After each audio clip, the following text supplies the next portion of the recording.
Om Gangatpataye Namah. Jai Shri Krishna friends. Today we will listen Shri Sai Satcharitra chapter 5.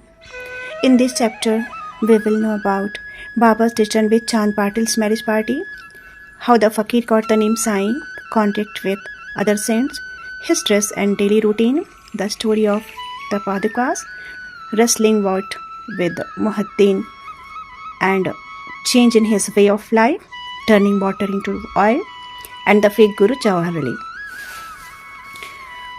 First, we will know about return with Chand Patil's marriage party. As I alluded to in the last chapter, I shall now describe how Sai Baba returned to Shri after his disappearance. In a village called Dhoop, there lived a wealthy Muslim gentleman named Chand Patil. While he was on a trip of Aurangabad, he lost his mare.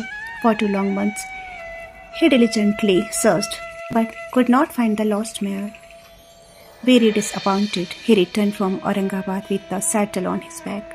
After travelling about 12 miles, he came to a mango tree, under the foot of which sat a rather strange-looking fellow. He had a cap on his head, wore a long robe, and had a short stick under his armpit, and was preparing to smoke a pipe. On seeing Chand Patil pass by, he called out to him and asked him to have a smoke and to rest a little. The fakir then asked him about the saddle. Chand Patil replied that it belonged to his horse and that the horse was lost. The fakir asked him to look for the horse at a stream nearby. To Patil's astonishment, he found the mare by the stream.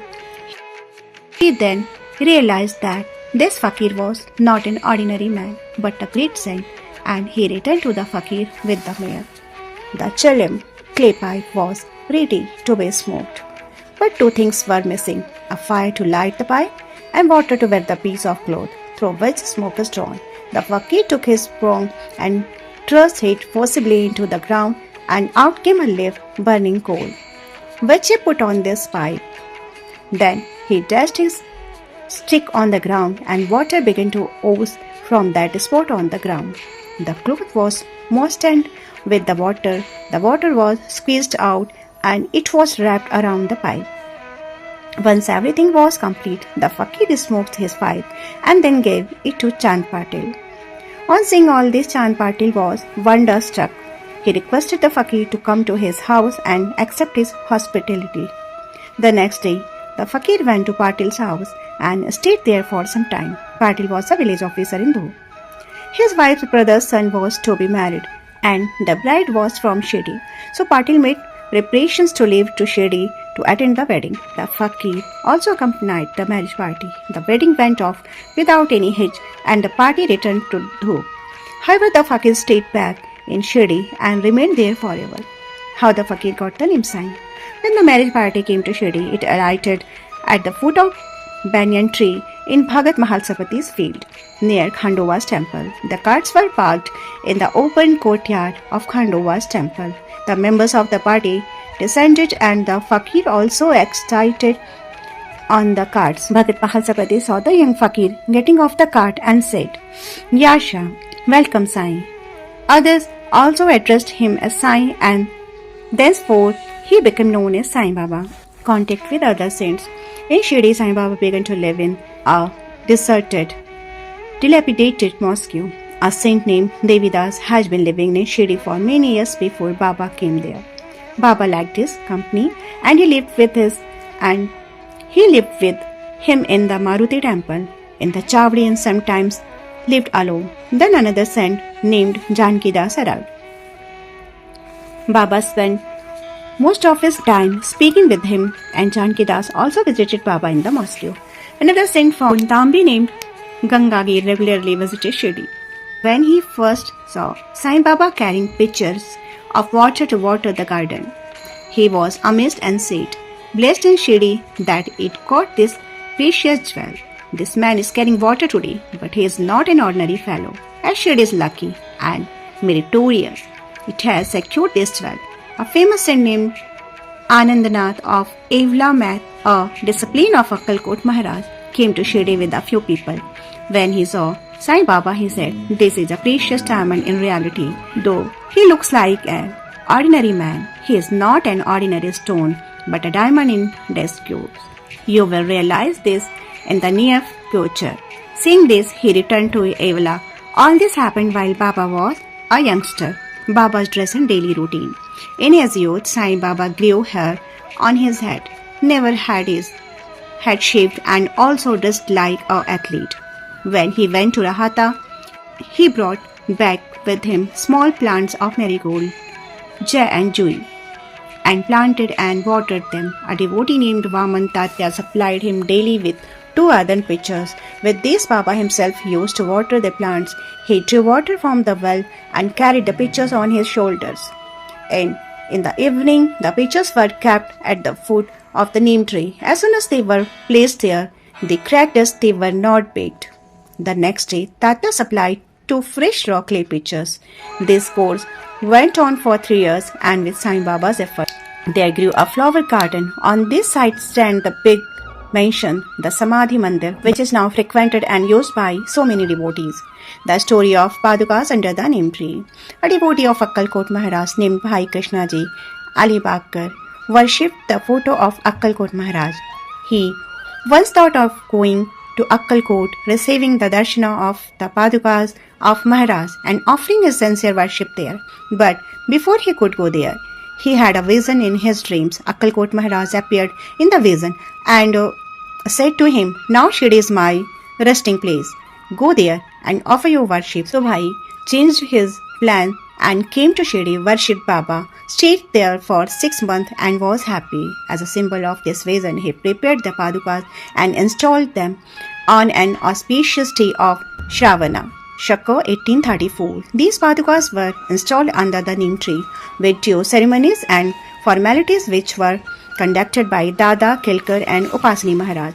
Dikshit Brahmin was appointed to perform the worship rituals, and the management was entrusted to a devotee named Shagun. The complete version of this story. Mr. B.V. Dev, retired Mamaltadar village official of Thana and a great devotee of Sai Baba, made inquiries about this matter with Shagun Meru Nayak and Govind Kamlakar Dikshit, and has published a full version of the story of Padukas in the Shri Leela, Sai Leela, Padukas in the Sai Leela, Volume 11. It reads as follows. In 1912, Dr. Ramrao Kothare of Bombay came to Shri to receive Baba's darshana. His assistant and his friend Bhai Krishna Ji Alibagkar accompanied him.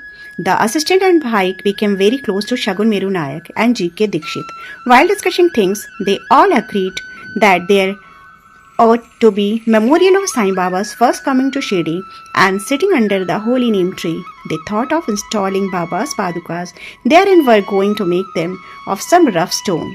Then the assistants suggested that if this matter was mentioned to be his boss, Dr. Ramarao Kotkar, he would prepare nicer Padukas for this purpose. Everyone liked the proposal and Dr. Kothare was informed of it. He came to Shri and drew a plan of the Padukas. He went to Upasani Maharaj in Khandoba's temple and showed him his plan. The latter made some improvement, drew lotuses, flowers and conch a disc. A man suggested that the following verse regarding the neem tree's greatness in Baba's yogic power be inscribed. The verse is as follows. Sada Nimba Vrikshasya Mooladhivasat Sudhasravidam Tittamapya Priyam Taram Kalpa Vrikshadikam Sadhyantam Namanishwaram Satgurum Sainatha. Upasani's suggestions were accepted and carried out. The Padukas were made in Bombay and sent to Shri with the assistant. Baba said that they should be installed on the Purnima 15th day of Shravan. On that day, at 11 a.m., G.K. Dikshit brought them on his head from Khandoba's temple to the masjid in a procession. Baba touched the Padukas, saying that these are the feet of the Lord, and asked the devotees to install them under the foot of neem tree. G.K. Dikshit worshipped the Padukas daily, and later this was done by Lakshman Kacheshwar Jhakhade. For the first 5 years, Dr. Kothare sent 2 rupees per month to light lamps, and he also sent the railing around the Padukas. Jhakhade performs the worship afterward, and Shagun Meru Nayak offered the Naivedya and lit the evening lamp. Bhai Krishna Ji was originally a devotee of Akkalkot Maharaj. He came to Shri at the time of the installation of the Padukas. Padukas. On his way to Akkalkot, he wanted to go to Akkalkot after receiving Baba's darshana. He asked for Baba's permission to leave for Akkalkot, and Baba said, "What is there in Akkalkot? Why do you go there? The incumbent Maharaj of that place is here." Hearing this, Bhai did not go to Akkalkot. Instead, he came to Shri regularly after the installation of the Padukas. Mr. B.V. Dev concluded that Hemant Pant did not know of these details. Had he known them, he would not have omitted them for his Satcharitra, wrestling bout with Muhaddin Tamboli and a change in his way of life. There was a wrestler in Shri named Muhaddin Tamboli. Baba did not agree with Muhaddin about some issues, and they had a fight. In this, Baba was defeated. Thenceforth, Baba changed his dress and mode of living. He began to wear a kafni and langot and covered his head with a piece of cloth. He used a sack as his seat, another sack as his bed, and was content with wearing worn-out rags. He always said that poverty is better than kingship and far better than lordship. The Lord is always a friend of the poor. Sai Baba did not interact much with people. He only gave answers when he was questioned. During the day, he sat under the neem tree, or sometimes under the shade of the branch of tree near a stream. In the afternoon, he used to walk at random and go at time to Neemgaon. There, he frequented the house of Bala Sahib Dengle. Baba loved Bala Sahib. His younger brother Nana Sahib had no children. Though he had married a second time, Bala Sahib sent Nana Sahib to receive Sai Baba's darshana, and after some time, with Baba's grace, Nana Sahib had a son. From that time onward, people began to come in numbers to see Sai Baba. His fame began to spread and reached Ahmednagar. It was from Ahmednagar that Nana Sahib Chandorkar, Keshav, Chidambar and many others began to come to Shri. Baba was surrounded by his devotees during this day and slept at night in an old and dilapidated mosque, the masjid. Baba's paraphernalia at this time consisted of a pipe, tobacco, a tin pot, a long flowing robe, a piece of cloth around his head, and a short stick which he always kept with him. The piece of white cloth on his head was twisted like metal hair and flowed down from his left ear onto his back. This was not washed for a week. He did not wear any shoes or sandals, as it was his seat for most of the day. He wore a cloth waistband, and to ward off the cold, he always sat in front of dhoni, facing the south, with his left hand resting on the wooden railing. In that dhoni, he offered as an oblation egoism, desires, and all his thought, and always said the word Allah Malik. The masjid in which he sat had 2 rooms. After 1912, there was a change. The old masjid was repaired and apartment was constructed. Before Baba came to live in this masjid, he lived for a long time in a place called Takia, where with small bells tied to his legs, Baba danced beautifully and sang with tender love. Now we will know about turning water into oil. Sai Baba was very fond of lamp. He used to receive oil from shopkeepers and keep lamp burning the whole night in the masjid. This went on for some time. Once the shopkeepers who supplied oil for free met and decided not to give him any more oil. When Baba went to ask for oil, they all refused. Unperturbed, Baba returned to the masjid and put dry wicks in the lamp. The shopkeepers were watching him with curiosity. Baba took his tin pot, which contained a few drops of oil, poured some water into it, drank it, and spat it back into the container. After consecrating the tin pot in this way, he again filled water in the tin pot and filled all the lamps with it and lightened them. To the surprise and dismay of the watching shopkeepers, the lamp began to burn and kept burning the whole night. The shopkeepers repented and apologized. Baba forgave them and asked them to be more truthful in the future. The fake guru, Johar Ali, 5 years after wrestling bout mentioned above, a fakir from Ahmednagar named Johar Ali came to Rahata with his disciples and stayed in a spacious room near the Veerbhadra temple. The fakir was learned, had memorized the entire Quran and had a sweet tongue. Many religious and devout People in the village came to him and began to respect him. With the help of these people, he started to build an Eidgah near the Veerbhadra temple. There was some quarrel about this affair, on account of which Johar Ali had to leave Rahata. Then he came to Shri and lived in masjid with Baba. People were captured by his sweet talk, and he began to call Baba with his disciple. Baba did not object the consented to be his disciple. Then both Guru and his disciple decided to return to Rahata and live there. The Guru never knew his disciple's worth, but the disciples knew Guru's flaws. Yet Baba never disrespected Ali and carefully observed his duties as a disciple. He even served the master in various ways. They used to come to Shri at times, but they mainly lived in Rahata. Baba's loving devotees in Shri did not like that Baba was living far away from them in Rahata, so they went there to bring Baba back to Shri. When they met Baba near the Eidgah and told him the purpose for which they came, Baba said that the fakir was an ill-tempered fellow and that he would not let Baba leave. Thus, they better return to Shri without him. Before the fakir returned, while they were talking, Johar Ali turned up and was very angry with them for trying to take his disciple away.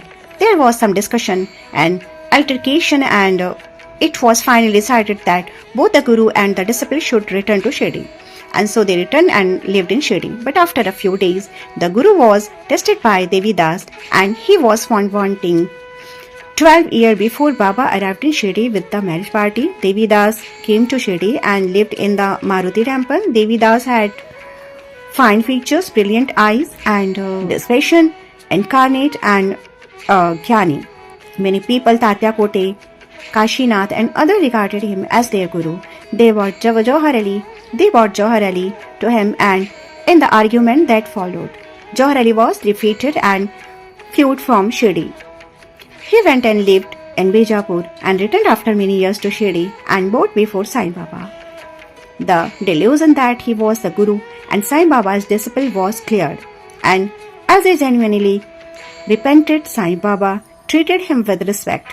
In this case, Sai Baba showed by actual conduct how one should get rid of egoism and perform the duties of a disciple to attain the highest and self-realization. This story is told there according to Mahalsa Pati's great devotee of Baba's version. Go to Shri Sai. Peace be to all.